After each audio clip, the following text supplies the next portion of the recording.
балалар. Сәлем достар. Бүгін біз Ақмауа апа екеуміз сиқыр көрсетеміз. Жарайсың, Нұрали.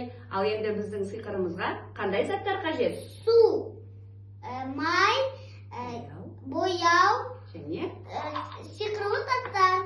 жарайсың. Нұрали, зерттеуді бастамас бұрын қауіпсіздік ережесін сақтауымыз қажет. Және зерттеуді үлкендердің бақылауымен жасауымыз қажет, е? Олай болса, бастайық. Бірінші неден бастаймыз? Судан бастаймыз. Суды ыдысқа құямыз. Су мөлдір. Суда иіс болады ма? Жоқ. Су иіссіз, мөлдір, таза мөлдір, е? Және түссіз болады екен, е? Ыдыстарымызға суымызды құйып дайындап аламыз.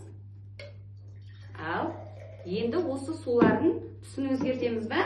Иә. Біз қандай түстерді алып келдің сен бүгін? Жасыл, қызыл, көк, сары. Ал, бірінші жасыл түстен бастай ғой. Тұра бер оны, тұра. Араластыра бер. Нұрали, судың түсі өзгерді ма? Иә, өзгерді. Келесі екінші ыдыстағы судың түсін өзгертейік. Сала ғой. Жарайсың, Нұрали.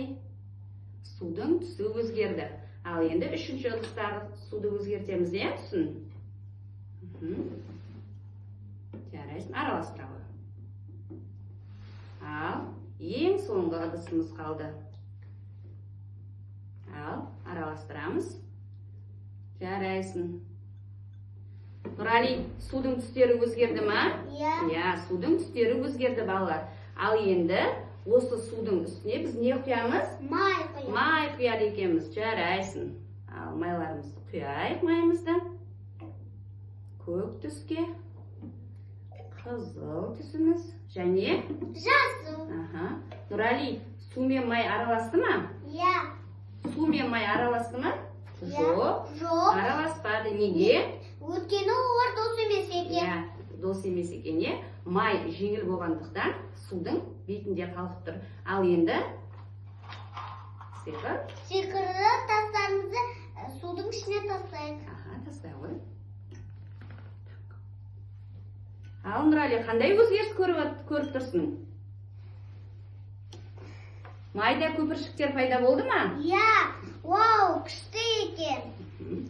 Балалар, май судан жеңіл болғандықтан судың үстіңгі қабатында қалды. Және суға сиқырлы тастарды тастаған кезде көпіршіктер пайда болды. Балалар, Нұрали екеуміздің жасаған зерттеу жұмысымыз сендерге ұнады деген ойдамыз. Сау болыңдар! Сау болыңыздар!